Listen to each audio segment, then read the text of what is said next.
누가복음 4장 1절에서 13절의 말씀입니다.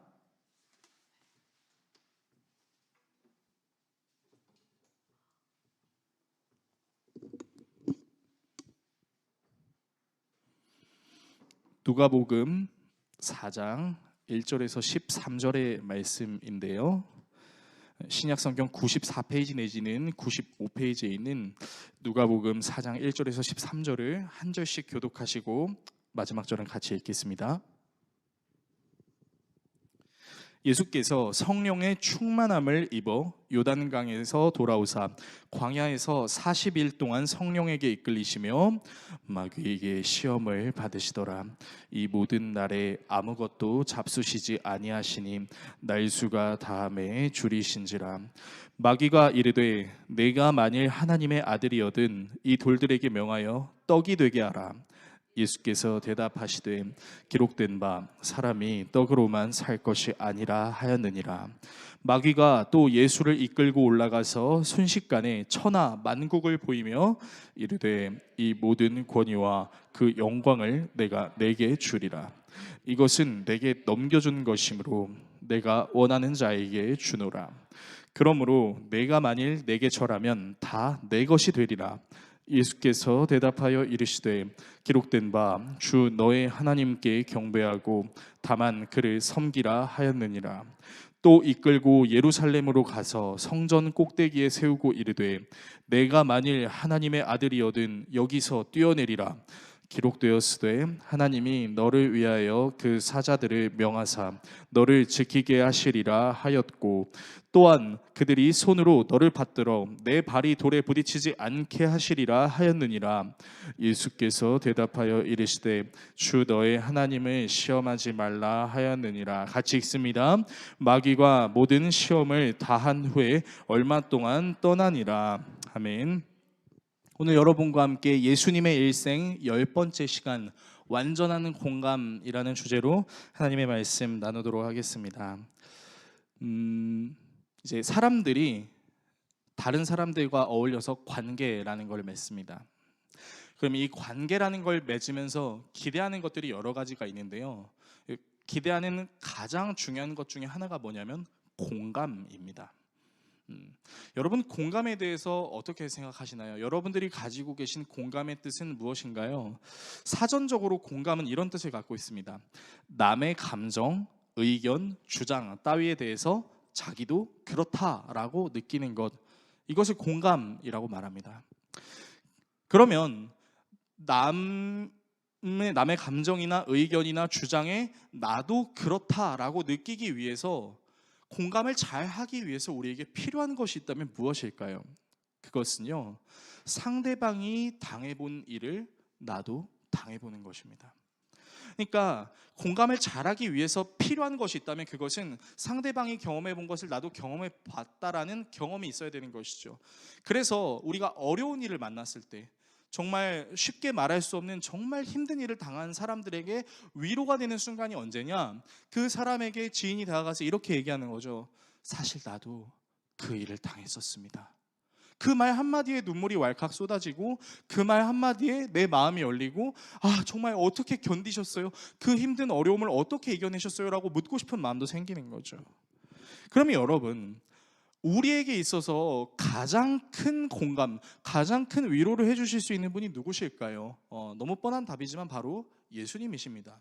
왜 예수님이 우리에게 가장 큰 위로, 가장 큰 공감을 해주실 수 있을까요? 그것은 바로 예수님이 우리가 당한 시험을 똑같이 당하셨던 인간이셨기 때문입니다. 히브리서 2장 18절은 예수님에 대해서 이렇게 이야기하는데요. 그가 시험을 받아 고난을 당하셨은즉 시험 받는 자들을 능히 도우실 수 있느니라. 말씀은 분명히 증거합니다.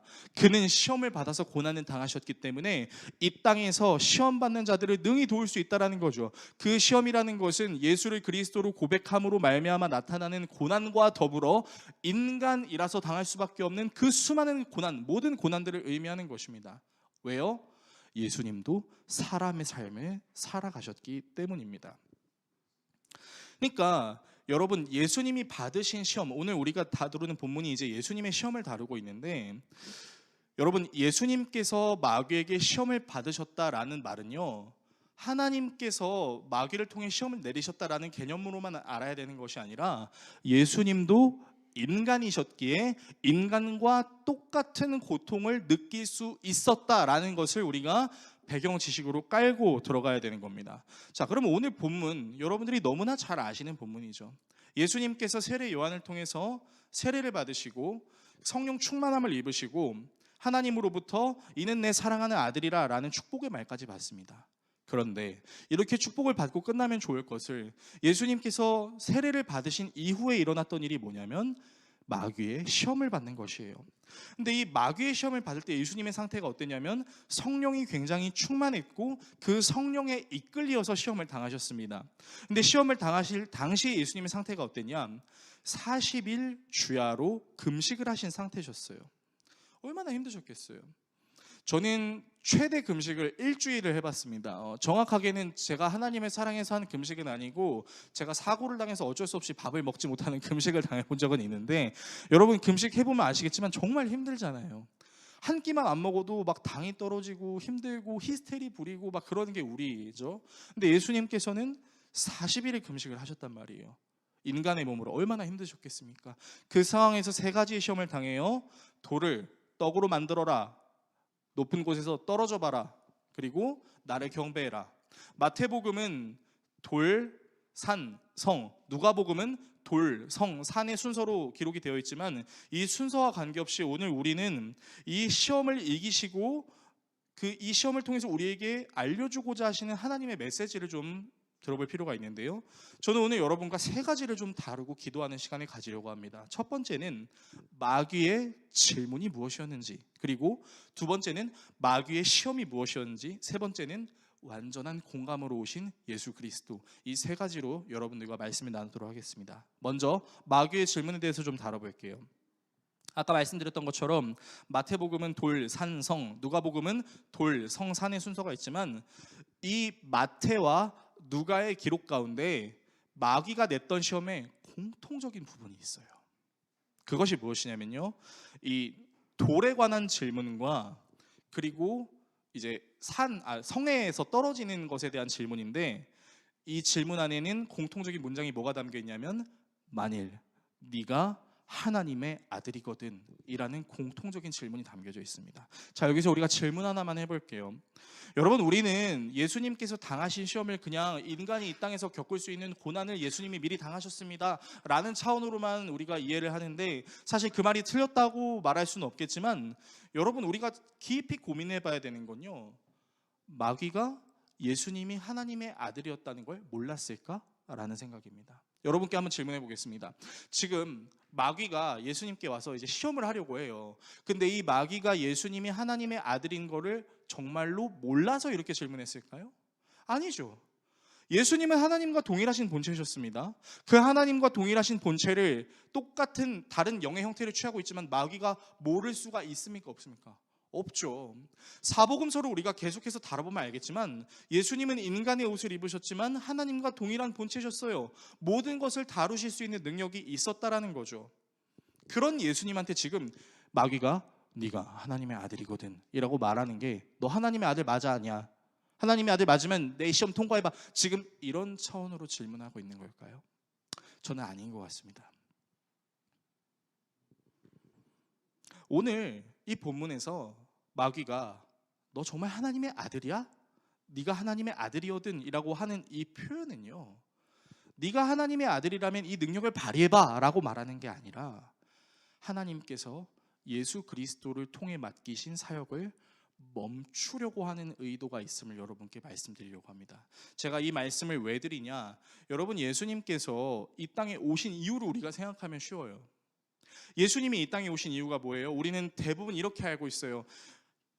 우리가 하나님과 영원히 끊어진 그 관계, 죄의 문제를 예수님께서 단번에 해결하시기 위해서 인간의 옷을 입고 이 땅에 오셨다. 자, 그러면 여기서 예수님께서 이 인간의 죄의 문제를 해결하시기 위해 반드시 입어야 되는 몸은 인간의 몸이에요? 아니에요? 인간의 몸입니다. 그렇다는 건 다시 말해서 지금 마귀가 네가 하나님의 아들이거든이라고 질문을 하는 것은 무엇이냐면 너 하나님의 아들이라면 굳이 인간의 옷 입지 않고 이런 능력 발휘해도 되지 않아? 라고 말하고 있는 거예요. 그렇다는 건 다시 말해 뭡니까? 하나님께서 예수 그리스도를 통해 인간의 옷을 입게 하시려는 이 계획을 지금 누가 막으려고 하는 거예요? 마귀가 막으려고 하는 거예요. 우리는 예수님의 일생을 지금 시간 순서대로 계속해서 살펴보고 있는데, 여러분, 예수님의 스토리가 어떻습니까? 사람의 몸에 잉태가 됐고 사람의 형태로 나오셨고 사람의 그 율법대로 낳은 지 8일 만에 할례를 받으셨고 사람의 율법대로 세례도 받으세요. 죄가 없으신 분이 세례도 받았어요. 우리가 지난주에 그걸 뭐라고 나눴었죠? 예수님이 완전하신 인간이라는 것을 입증하시기 위해 세례를 받지 않으셔도 될 분이 세례를 받았다. 마찬가지로 지금 마귀가 질문하고 있는 거는 너 진짜 하나님의 아들이 아니야 라고 질문하고 있는 것이 아니라 예수님께서 인간으로서 이 지상사역을 감당하시려는 것을 막으려고 한다 라는 차원에서 질문을 하고 있다는 겁니다. 사도 바울은 빌립보 교회 성도들에게 예수님에 대해서 이렇게 설명한 적이 있는데, 빌립보서 2장 6절에서 10절은 이렇게 이야기하고 있습니다. 제가 읽어드리면요, 그는 근본 하나님의 본체시나, 자, 하나님과 똑같은 분이 예수님이래요.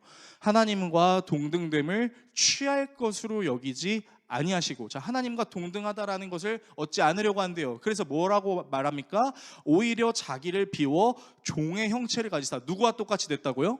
사람들과 똑같이 됐다고요. 사람의 모양으로 나타나서 자기를 낮추시고 죽기까지 복종하셨으니 곧 십자가에 죽으심이라. 이러므로 하나님이 그를 지극히 높여 모든 이름 위에 뛰어난 이름을 주사 하늘에 있는 자들과 땅에 있는 자들과 땅 아래에 있는 자들의 모든 무릎을 예수 이름에 꿇게 하시고. 바울은 정확하게 얘기해요. 예수님은 하나님과 동일한 분이셨어. 그러나 그분이 하나님의 계획에 따라 인간의 죄의 문제를 해결하기 위해 누구로 오셨다고요? 사람으로 오셨다고요. 그러니까 사람으로 오셨는데 지금 사람으로 오신 예수님한테 사람답게 행동하라고 얘기하는 게 아니라 너 사람 아니잖아, 너 그냥 하나님이랑 동일한 본체잖아, 그냥 능력을 발휘하면 되잖아 라고 마귀가 얘기하고 있는 거라고요. 그래서 이 마귀의 시험에서 예수님이 자기의 신성을 드러내시면 하나님께서 예수님을 통해 이루려고 하셨던 그 예수의 인간됨의 의도가 깨져요? 안 깨져요? 깨지게 되는 거죠. 그러니까 예수님은 하나님과 동일한 본체셨는데도 불구하고 하나님처럼 해요? 안 해요? 안 해요. 물론 예수님께서 상한 자들을 회복시켜 주시고 죽은 자들을 일으키시고 세리와 죄인과 창녀들의 친구가 되시는 그 여러 사역을 감당하시면서 몇 가지 기적을 보이신 적은 있지만, 요한복음의 저자는 정확하게 얘기하죠. 요한복음 20장 31절에 이렇게 말합니다. 예수님께서 그 이후에도 여러 가지 수많은 이적들을 우리에게 보여주셨지만 이 요한복음이라는 성경을 기록한 이유는 예수 그리스도가 살아계신 하나님의 아들임을 드러내기 위함이다. 여러분, 예수님께서 인간의 옷을 입고 오신 것은 하나님의 철저한 계획이었어요. 근데 이 철저한 하나님의 계획을 사탄이 막으려고 뭐라고 질문하는 거예요? 네가 하나님의 아들이거든. 너 하나님의 아들 맞아? 이게 아니라 너 하나님의 아들이잖아, 그냥 능력 발휘하면 되잖아, 굳이 인간의 옷을 입을 필요 있어? 라고 말하고 있다라는 것입니다. 그러나 우리의 예수님께서는 하나님과 동일하셔서 능력을 드러내실 수 있음에도 불구하고 능력을 오늘 시험에 하나도 드러내시지 않습니다. 자, 그러면 이제 마귀의 질문을 우리가 살펴봤으니까 이 마귀의 시험에 대해서 좀 다뤄보겠습니다. 자, 돌들에게 명하여 떡이 되게 하라라는 첫 번째 시험이 있어요. 본문 3절에서 4절의 말씀인데 같이 한번 읽어보도록 하겠습니다. 함께 읽습니다. 마귀가 이르되 내가 만일 하나님의 아들이여든 이 돌들에게 명하여 떡이 되게 하라. 예수께서 대답하시되 기록된 바 사람이 떡으로만 살 것이 아니라 하였느니라. 아멘. 자, 지금 마귀가 이렇게 시험을 합니다. 너 하나님의 아들이지? 이 돌을 떡으로 만들 수 있잖아. 우리는 이거를 자꾸 그냥 먹는 문제로만 생각을 해요. 그래서 뭐 실제로 우리가 먹고 마시는 문제에 되게 연약한 사람들 아닙니까? 이스라엘 사람들이 출애굽할 때도 먹고 마시는 문제 때문에 하나님을 되게 속썩였던 장면들이 여러 가지 있는 것처럼, 근데 이거는 단순히 먹고 마시는 문제만 얘기하려고 하는 것이 아니라 예수님께서 먹고 마시는 것보다 더 중요한 것이 무엇인지를 알려주고 계신 본문입니다. 예수님께서는 오늘 세 가지의 시험에 기록되었으되 라는 말씀으로 되받아치세요. 그렇다는 건 무슨 말이에요? 마귀의 시험을 하나님의 말씀으로 이겼다라는 것인데, 자, 사람이 떡으로만 살 것이 아니요 라고 지금 말씀하셨는데, 이 말씀은 사실 이미 기록된 하나님의 말씀이었습니다. 신명기 8장 1절에서 3절에 이런 내용이 나와 있는데요. 내가 오늘 명하는 모든 명령을 너희는 지켜 행하라. 그리하면 너희가 살고 번성하고 여호와께서 너희의 조상들에게 맹세하신 땅에 들어가서 그것을 차지하리라. 내 하나님 여호와께서 이 40년 동안에 내게 광야의 길을 걷게 하신 것을 기억하라. 이는 너를 낮추시며 너를 시험하사 내 마음이 어떠한지 그 명령을 지키지 않는 자를 알려 하심이라. 그러면서요, 그 다음 문장에 이런 문장이 나와 있어요. 너를 낮추심에 너를 줄이게 하며 또 너로 알지 못하며 내 조상들도 넘겨주세요. 내 조상들도 알지 못하는 만나를 내게 먹이신 이유는 사람이 떡으로만 사는 것이 아니라 여호와의 입에서 나오는 모든 말씀으로 사는 줄을 내가 알게 하려 하심이니라. 자, 신명기에 정확하게 나와 있죠. 여러분, 신명기는 어떤 성경인가요? 신명기의 신자라는 것은 무슨 신자냐면요, 제 신자입니다. 명은 명령의 그 명자를 뜻하는 거죠. 기는 기록된 거죠. 하나님의 기록된 명령을 지금 다시 얘기하는 성경이 신명기예요. 출애굽 첫 세대는 하나님께 온전히 순종하지 않아서 하나님께서 약속하신 가나안 땅에 들어갈 수 없었습니다. 그래서 그 이후의 세대들이 하나님의 말씀을 잊지 않고 지키게 하기 위해서 모세가 기록한 성경이 신명기였어요. 다시 말하는 거예요. 너희 그러니까 한번 어겼던 부분에 대해서 지금 다시 말하는 거죠. 먹고 마시는 문제에 있어서 지속적으로 너희들이 애굽에서 탈출해서 광야에 지낼 때 하나님을 원망하지 않았냐? 하나님을 의지하지 않지 않았냐? 그런데 생각해봐라. 하나님께서 너희들에게 먹을 만나를 주시고 마실 물도 주셨는데, 중요한 것은 먹고 마시는 것에 달려있는 것이 아니라 먹고 마시는 것을 주는 분이 누구냐, 그것을 기억하라는 겁니다. 그래서 이 첫 시험의 의도는 무엇이냐면요, 단순히 먹고 마시는 것에만 매여있지 말라라고 이야기하는 것이 아니라 너희들을 살게 하고 너희들을 너희 되게 하는 존재가 하나님 나 자신이다라는 것을 너희들이 기억하라는 거죠. 예수님께서 돌이 떡이 되게 하는 거 뭐가 어려우셨겠어요? 그냥 변신시키시면 되는 거죠. 근데 그렇게 안 하시고 지금 어떻게 해요? 사람이 떡으로만 살 것이 아니다. 하나님의 은혜로 우리는 하루하루 살아가는 존재야. 인간이 그런 존재야 라고 이야기를 하고 있는 것입니다. 그럼 이제 두 번째 질문을 보도록 할게요. 두 번째 시험을 보도록 할게요. 두 번째 시험이 오늘 본문 5절에서 8절에 기록되어 있습니다. 우리 이 말씀 같이 한번 읽어보겠습니다. 마귀가 또 예수를 이끌고 올라가서 순식간에 천하 만국을 보이며 이르되 이 모든 권위와 그 영광을 내가 내게 주리라. 이것은 내게 넘겨준 것이므로 내가 원하는 자에게 주노라. 그러므로 내가 만일 내게 절하면 다 내 것이 되리라. 예수께서 대답하여 이르시되 기록된 바 주 너의 하나님께 경배하고 다만 그를 섬기라 하였느니라. 아멘. 말씀을 보십시오. 두 번째 시험이에요. 이제 누가복음에는 순식간에 이제 천하 만국을 보여줬대요. 위치가 나와 있진 않지만 마태복음에서는 높은 산이라고 나와 있습니다. 이제 높은 산에서 사실 천하 만국이 다 보이진 않겠죠. 근데 누가가 천하 만국이라고 기록한 이유가 뭐겠어요? 마귀에게 그런 능력이 있다라는 거죠. 순식간에 모든 것을 보여줄 수 있는 능력을 딱 보여주면서 마귀가 얘기해요. 이 모든 권위와 그 영광을 내가 너에게 줄 수 있어. 자, 근데 저 본문에서 여러분 우리가 좀 주의 깊게 살펴봐야 되는 게 있는데, 그게 뭐냐면요, 저 빨간 글자 너머에 내가 원하는 자에게 주노라. 그러므로 내가 만일 내게 절하면 다 내 것이 되리라.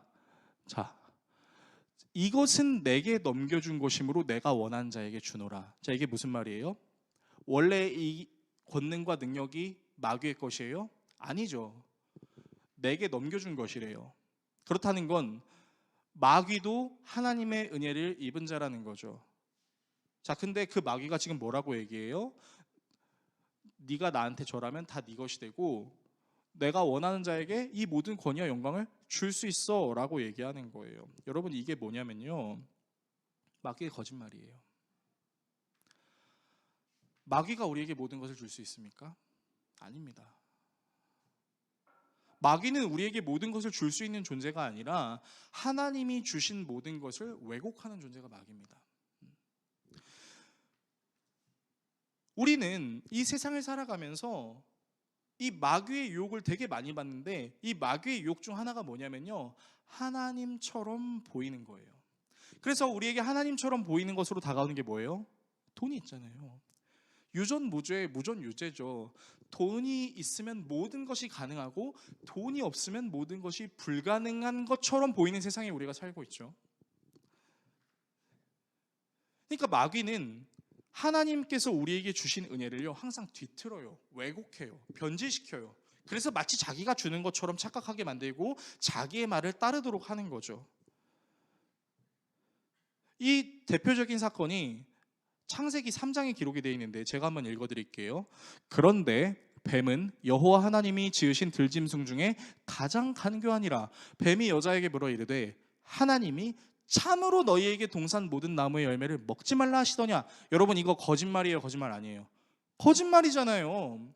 하나님이 모든 나무의 열매 먹지 말라 그랬어요? 아니죠. 선과 악을 알게 하는 나무의 열매만 먹지 말라 그랬잖아요. 근데 지금 마귀가 어떻게 질문해요?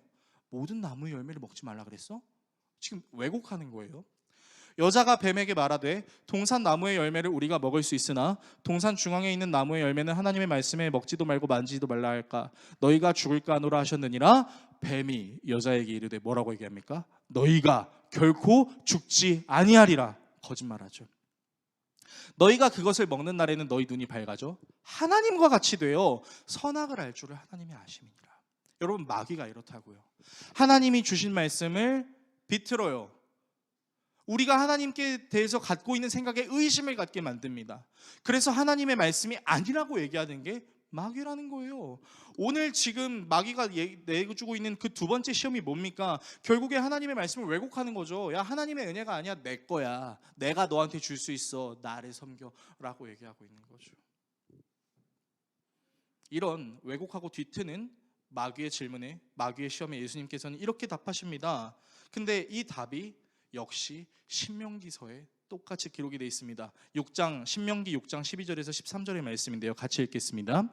너는 조심하여 너를 애굽 땅 종되었던 집에서 인도하여 내신 여호와를 잊지 말고 내 하나님 여호와를 경외하며 그를 섬기며 그의 이름으로 맹세할 것이니라. 아멘이죠. 아까 신명기 뭐라고 말씀드렸어요? 다시 명령하는 말씀. 그러니까 이스라엘 백성들은 이 문제를 계속해서 어겼다는 거죠. 그래서 모세가 가나안 땅에 들어가기 전에 말했던 내 여호와만을 섬기고 경배해라라는 말씀을 지금 누가 인용하고 있는 거예요? 예수님이 인용하고 있는 거예요. 예수님이 마귀가 준 시험을 자기의 능력으로 돌파하는 것이 아니라 이미 하나님께서 주셨던 그 말씀으로 돌파를 하고 있는 겁니다. 세 번째 시험이에요. 세 번째 시험은 성전 꼭대기에서 뛰어내리는 거였죠. 오늘 본문 9절에서 12절의 말씀인데 같이 한번 읽어보겠습니다. 또 이끌고 예루살렘으로 가서 성전 꼭대기에 세우고 이르되 내가 만일 하나님의 아들이어든 여기서 뛰어내리라. 기록되었으되 하나님이 너를 위하여 그 사자들을 명하사 너를 지키게 하시리라 하였고 또한 그들이 손으로 너를 받들어 내 발이 돌에 부딪히지 않게 하시리라 하였느니라. 예수께서 대답하여 이르시되 주 너의 하나님을 시험하지 말라 하였느니라. 아멘. 세 번째는요, 성전 꼭대기에서 뛰어내리래요. 근데 되게 재밌는 게 뭔지 아세요, 여러분? 이 시험에는요 정말 심오한 내용들이 담겨져 있는데 마귀도 하나님의 말씀을 인용합니다. 자, 마귀가 하는 말을 보세요. 하나님이 너를 위하여 그 사자들을 명하사 너를 지키게 하시리라 하였고 또한 그들이 손으로 너를 받들어 내 발에 돌이 부딪히지 않게 하시리라 하였느니라.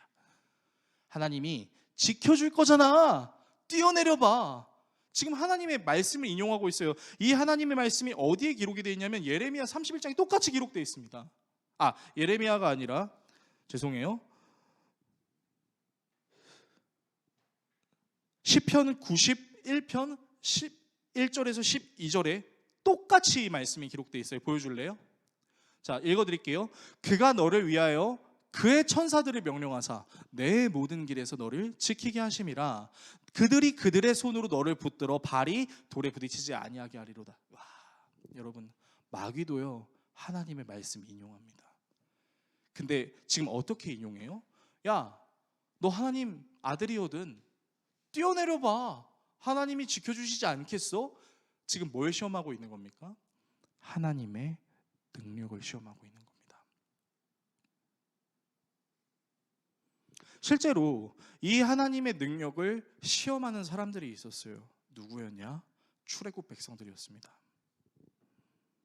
또 신명기에서 이렇게 하나님의 말씀을 시험하려고 했던 이스라엘 백성들을 향해서 모세가 했던 말이 있는데, 신명기 6장 16절의 말씀인데요, 너희가 마사에서 시험한 것 같이 너희 하나님 여호와를 시험하지 말고 라고 얘기하고 있습니다. 여러분, 마사에서 시험한 사건이 무슨 사건이죠? 여러분 아마 이제 성경을 많이 보신 분은 아시겠지만 마사 또는 무리바에서 물을 내주신 그 하나님을 시험했던 이스라엘 백성들의 모습이 있습니다. 자, 우리가 이거는 좀 성경을 좀 찾아봤으면 좋겠어요. 제가 PPT로 보여드릴 수 있지만 한번 찾아서 우리가 보겠습니다. 구약성경 출애굽기 17장 1절에서 7절의 말씀입니다. 성경책이 없으신 분들은 뒤에 있는 성경책을 이용하셔도 되고 핸드폰 어플을 사용하셔도 괜찮습니다. 출애굽기 17장 1절에서 7절이에요. 어떻게 여호와를 시험하는지 우리가 한번 좀 보겠습니다.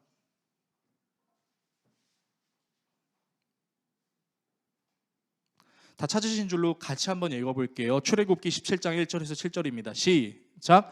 이스라엘 자손의 온 회중이 여호와의 명령대로 신 광야에서 떠나 그 노정대로 행하여 르비딤에 장막을 쳤으나 백성이 마실 물이 없는지라.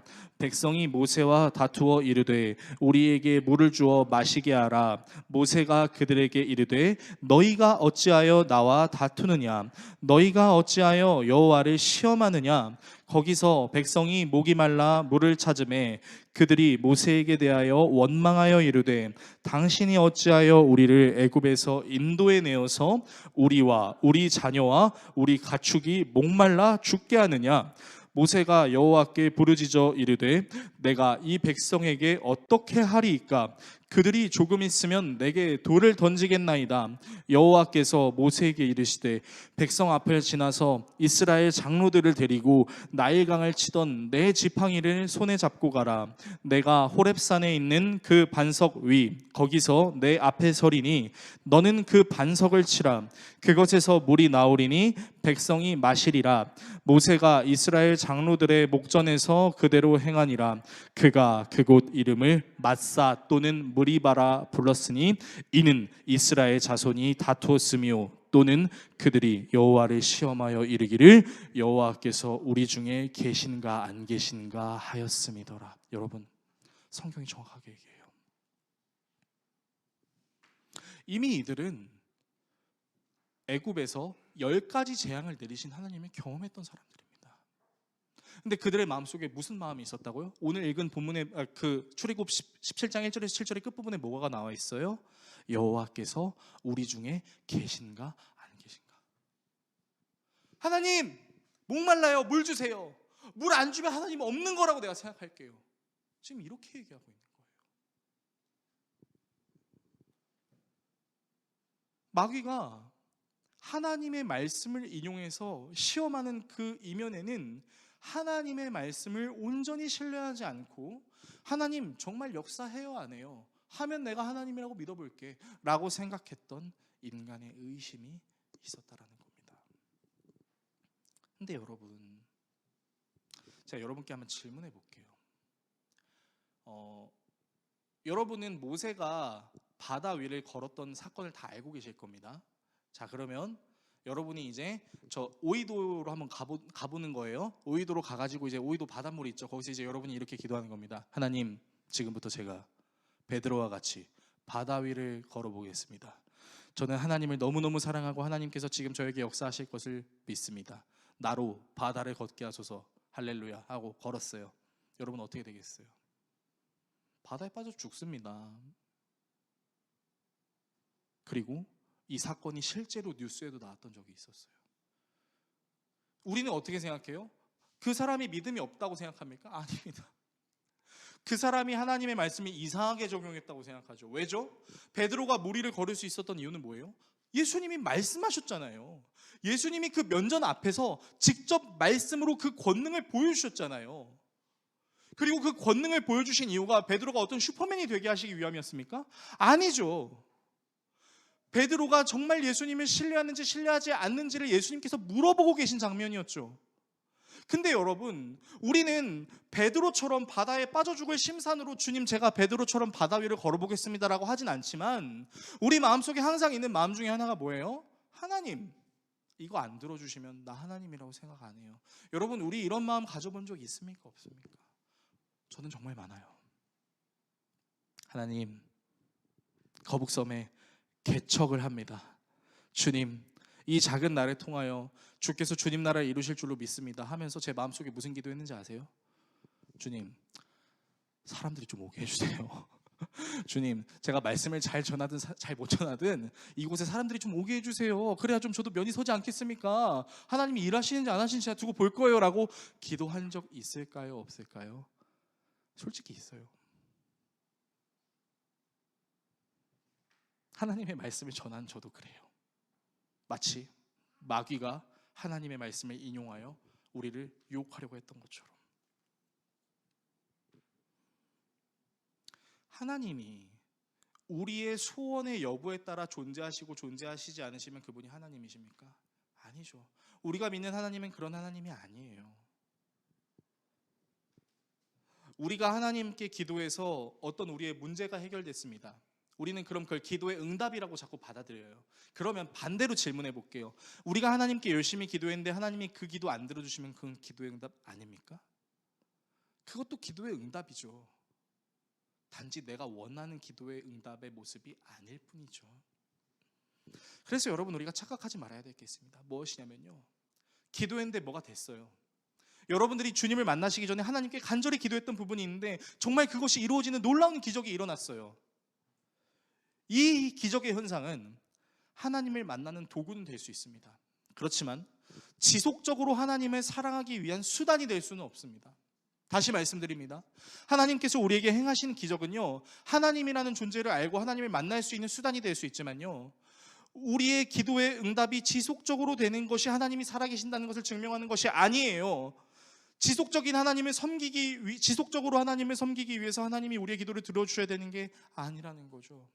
오히려 삶을 살아가면서 예수 그리스도의 은혜를 깨닫게 되고 힘들고 어려워도 만족할 수 없는 상황에도 자족할 수 있는 힘을 내게 주셨으니 내게 능력 주시는 자 안에서 내가 모든 것을 할 수 있느니라. 무슨 말씀입니까? 어떠한 상황과 환경에도 나는 예수 그리스도로 만족할 수 있습니다. 여러분, 이것이 신앙 고백인 거죠. 여러분, 이게 신앙 고백이 되지 않으면요, 우리는 하나님이랑 날마다 거래해요. 하나님, 제가 1,000번제를 드릴 테니 제 기도 좀 들어주세요. 하나님, 제가 11조 좀 많이 하겠습니다. 하나님, 제가 헌금 좀 많이 할게요. 하나님, 제가 교회 봉사 많이 하고 시간 좀 많이 쏟을게요. 그러면 내게 복 좀 주세요. 여러분, 이거는요, 워십이 아니고요, 거래예요. 딜이에요. 마귀는 하나님과 우리의 관계를 딜로 만드는 악한 존재입니다. 이것을 우리가 기억해야 된다라는 것입니다. 정리하겠습니다. 여러분, 우리는 세 가지 시험을 다뤘어요. 이 세 가지 시험에는 여러 가지 의미가 담겨져 있었죠. 예수님이 사람의 몸으로 사역하려고 하시는 것을 멈추려고 했던 마귀의 의도도 있었고요. 하나님의 말씀을 대놓고 왜곡하고 틀어버리는 경우가 있었고요. 하나님의 말씀을 인용해서 우리를 유혹하면서 하나님은 너의 기도를 들어주지 않으면 하나님이 아니지 않냐? 라고 우리에게 말합니다. 그러나 예수님께서는 이 모든 시험을 자신의 능력으로 이기지 않았어요. 무엇으로 이겨내셨죠? 기록된 하나님의 말씀으로 이겨내셨어요. 근데 이 마귀의 시험의 엔딩이요, 사실 좀 씁쓸해요. 13절의 말씀을 보시면요, 자, 이렇게 나와 있어요. 마귀가 모든 시험을 다한 후에 얼마 동안 떠나니라. 자, 얼마 동안 떠나니라 무슨 말이에요? 다음에 또 만나, 다시 올게 이 얘기예요. 이 땅에서의 삶이 그렇습니다. 여러분, 문제 해결 받았다고 끝나나요?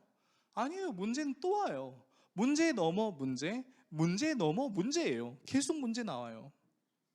그러니까 이 누가복음의 내용은요, 우리가 살고 있는 이 세상 속에서 시험은 끝났어요? 아니면 계속돼요?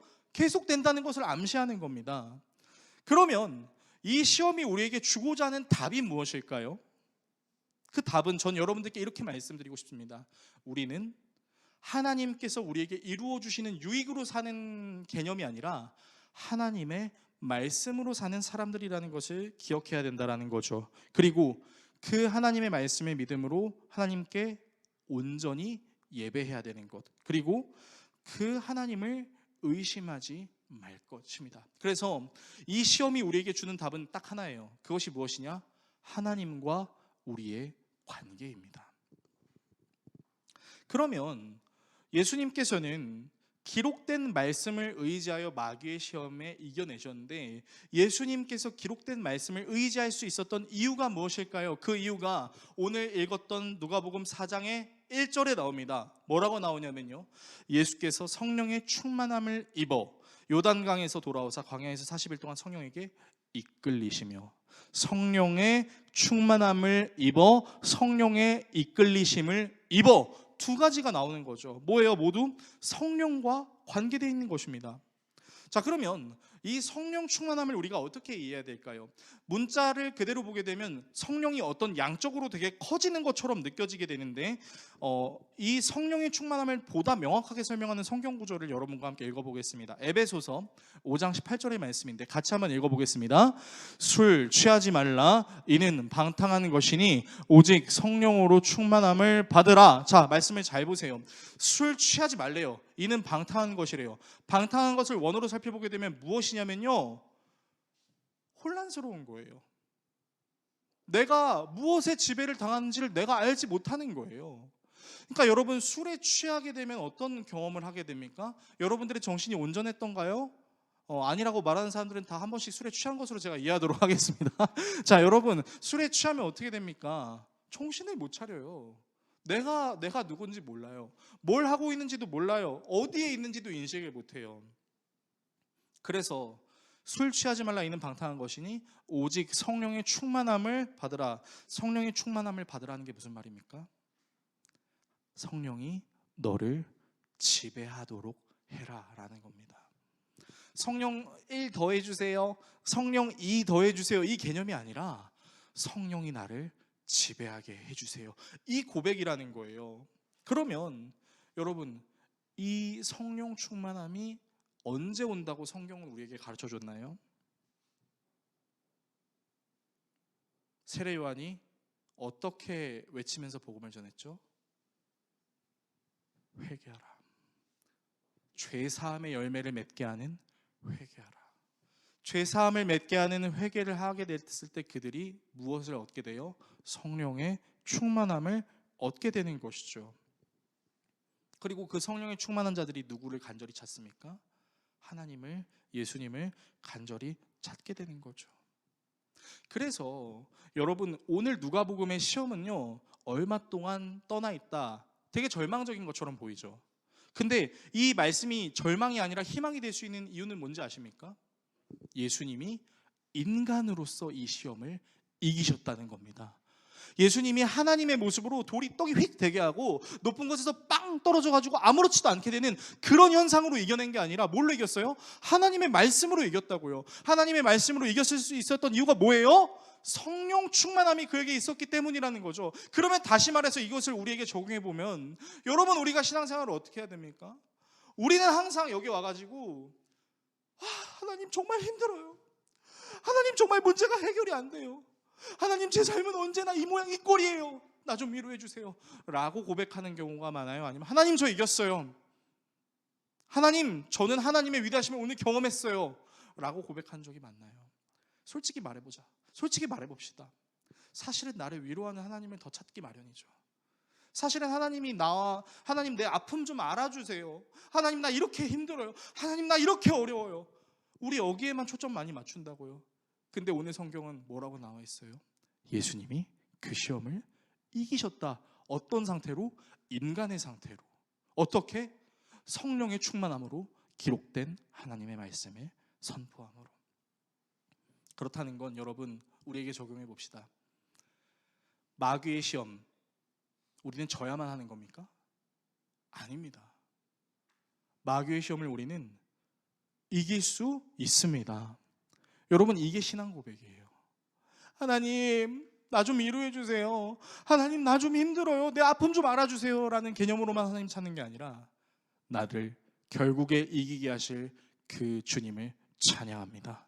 오늘도 나는 내 모든 시험의 환경 가운데 나를 이기게 하실 성령 하나님을 신뢰합니다. 주여, 내게 성령 충만함을 허락하여 주셔서 하나님의 말씀이 능력으로 이 세상에 나타나는 위대한 광경을 내게 보여 주시옵소서. 여러분, 이것이 신앙 고백이에요. 그리고 이 신앙 고백의 결정체로 누가 오셨어요? 예수 그리스도가 이 땅에 내려오셨어요. 우리는 그거를 믿는 거예요. 그래서 기억하십시다. 여러분, 우리는 문제 해결만을 위해서 주님을 찾는 것이 아닙니다. 이미 승리하게 하신 그 주님을 찬양하기 위해 주님을 찾는 것입니다. 주님께서는 그것을 우리에게 따뜻하게 알려주시기 위해, 우리를 완전히 공감하시기 위해, 주님 이런 일 당해보셨어요? 내가 인간의 몸을 입고 이 땅에 내려왔잖아. 주님 굶주려 보셨어요? 주님 현실의 문제에 넘어져 보셨어요? 주님 그 아픔을 당해보셨어요? 굶주려 봤잖아. 쫓겨나 봤잖아. 너희들을 위해 죽고 다시 살았잖아. 저는 이 예수님을 가리켜 이렇게 표현하고 싶습니다. 완전한 공감을 하신 예수님. 기억하십시오. 값싼 동정, 그냥 알아주는 공감을 넘어서서 완전한 공감으로 주님은 인간의 옷을 입고 이 땅에 오셨습니다. 그분을 여러분들이 신뢰하신다면 여러분들의 인생 지금 어려움에서 끝나지 않습니다. 앞으로 하나님께서 여러분들을 선하신 길로 계속 인도하여 주실 것입니다. 이 믿음 갖고 저와 여러분이 완전한 공감 주시는 주님을 찬양하는 삶을 살아갈 수 있기를 예수 그리스도의 이름으로 축원합니다.